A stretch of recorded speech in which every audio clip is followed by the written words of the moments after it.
Assalamualaikum warahmatullahi wabarakatuh. Kembali lagi bersama saya Nuraisa dengan NIM 1910 34130. Kita akan membahas mengenai ketentuan hukum laut internasional.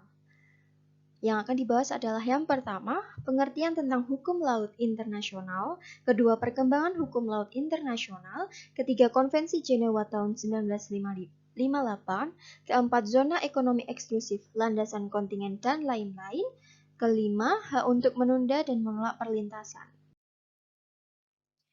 Pertama, mengenai pengertian tentang hukum laut internasional. Pengertian hukum laut internasional adalah aturan atau kaidah yang mengatur mengenai berbagai persoalan yang berhubungan dengan batasan-batasan wilayah negara yang berkaitan dengan laut, baik laut yang berada di wilayah negara maupun laut yang berada di luar wilayah negara atau sering disebut dengan laut lepas. Perkembangan hukum laut internasional. Perkembangan dari hukum laut internasional tidak lepas dari kemunculan pertarungan antara dua konsep, yaitu res communis dan res nullius. Res communis menyatakan bahwa laut adalah milik bersama masyarakat seluruh dunia dan oleh karenanya tidak bisa diambil atau dimiliki negara manapun. Sedangkan res nullius menyatakan bahwa laut tidak ada yang memiliki, oleh karenanya laut bisa diklaim maupun dimiliki oleh masing-masing negara. Munculnya dua konsep ini berawal dari sejarah panjang klaim laut oleh Imperium Roma. Lanjutan, pada saat itu Imperium Roma menguasai seluruh lautan tengah secara mutlak. Dikarenakan penguasaan ini menyebabkan siapapun boleh menggunakan laut tengah yang dijamin oleh Imperium Roma.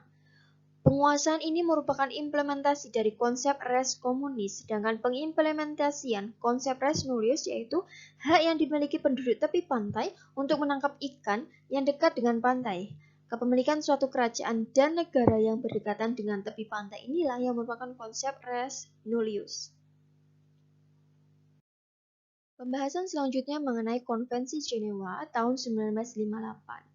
Konvensi Hukum Laut di Jenewa tahun 1958 menghasilkan 4 konvensi, yaitu Konvensi tentang Laut Teritorial dan Jalur Tambahan, Konvensi tentang Laut Lepas, Konvensi tentang Landas Kontinen, Konvensi tentang Perikanan dan Perlindungan Sumber-sumber Hayati di Laut Lepas.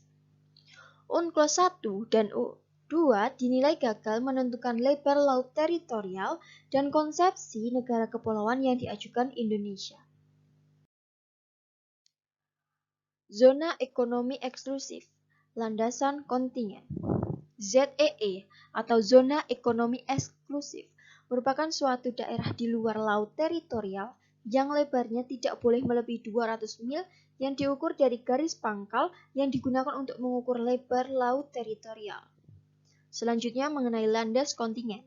Landas kontingen atau continental shelf merupakan dasar laut di mana dari segi geologi maupun geomorfologi merupakan kelanjutan dari kontinen atau benua.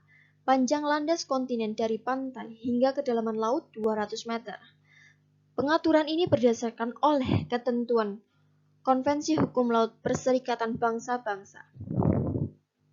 Tujuan dibentuknya landas kontinen adalah untuk melindungi kekayaan alam di dasar laut pada wilayah suatu negara demi kepentingan masyarakat di negara tersebut. Selanjutnya mengenai laut teritorial. Diatur pada Konvensi Hukum Laut 1982, di dalamnya berisi setiap negara pantai mempunyai laut teritorial atau territorial sea berdasarkan bab 2 pasal 2 sampai 32. Merupakan wilayah laut dengan jarak 12 mil dari garis dasar ke arah laut lepas. Jika lebar lautan yang membatasi antara dua negara kurang dari 24 mil, maka perhitungan laut teritorial ditarik sama jauh dari setiap negara yang berbatasan laut. Dalam laut teritorial, negara yang menjadi wilayahnya mempunyai hak kedaulatan penuh atas wilayah tersebut, tetapi menyediakan jalur pelayaran lalu lintas damai, baik di atas maupun di bawah laut. Negara lain dapat berlayar di wilayah laut teritorial atas izin dari pemerintah negara tersebut. Selanjutnya mengenai zona tambahan. tiap dari negara pantai memiliki zona tambahan yang jauhnya tidak boleh lebih dari 24 mil, di mana pengukurannya diukur dari laut teritorial suatu negara pantai. Pada zona tambahan, tiap negara bisa melakukan pengawasan di mana pengawasan ini digunakan untuk mencegah adanya pelanggaran peraturan yang telah dibuat. Dan apabila ada yang melanggar, maka pelaku bisa dikenai sebuah hukuman sanksi maupun denda. Pembahasan terakhir mengenai hak untuk menunda dan menolak perlintasan. Hak lintas damai dalam bahasa Inggris disebut freedom of navigation atau kebebasan berlayar adalah salah satu dari banyak prinsip UNCLOS 1982, di mana prinsip ini diterapkan menjadi hak lintas pada semua laut yang ditetapkan dalam UNCLOS 1982. Pengertian dari lintas diatur pada pasal 18 ayat 1 United Nations Convention on the Law of the Sea atau UNCLOS 1982 yang berbunyi, pertama, lintas berarti navigasi melalui laut teritorial untuk keperluan. Melintas laut tanpa memasuki perairan pedalaman atau singgah di tempat pelabuhan di tengah laut, atau fasilitas pelabuhan di luar perairan pedalaman. Atau, kedua, berlalu ke atau dari perairan pedalaman atau singgah di tempat pelabuhan di tengah laut atau fasilitas pelabuhan tersebut. Hak lintas transit diatur pada pasal 37 hingga pasal 44 UNCLOS 1982. Pada pasal 37 berisi ruang lingkup bagian hak lintas transit yang berbunyi, bagian ini berlaku bagi selat yang digunakan untuk pelayaran internasional antara satu bagian laut lepas atau zona ekonomi eksklusif dan bagian laut lepas atau suatu zona ekonomi eksklusif lainnya. Hak lintas transit, hak lintas alur laut kepulauan adalah berlayar dari satu bagian laut bebas atau zona ekonomi eksklusif melintasi perairan kepulauan sebuah negara menuju ke bagian lain dari laut bebas atau zona ekonomi eksklusif. Salah satu ciri negara kepulauan adalah memiliki laut di antara pulau-pulau yang disebut laut atau perairan kepulauan, seperti halnya perairan teritorial. Negara kepulauan berdaulat penuh di perairan kepulauan. Adapun pengertian dari lintas damai diatur pada pasal 19 ayat 1 UNCLOS 1982 yang berbunyi, lintas adalah damai sepanjang tidak merugikan bagi kedamaian, ketertiban, atau keamanan negara pantai.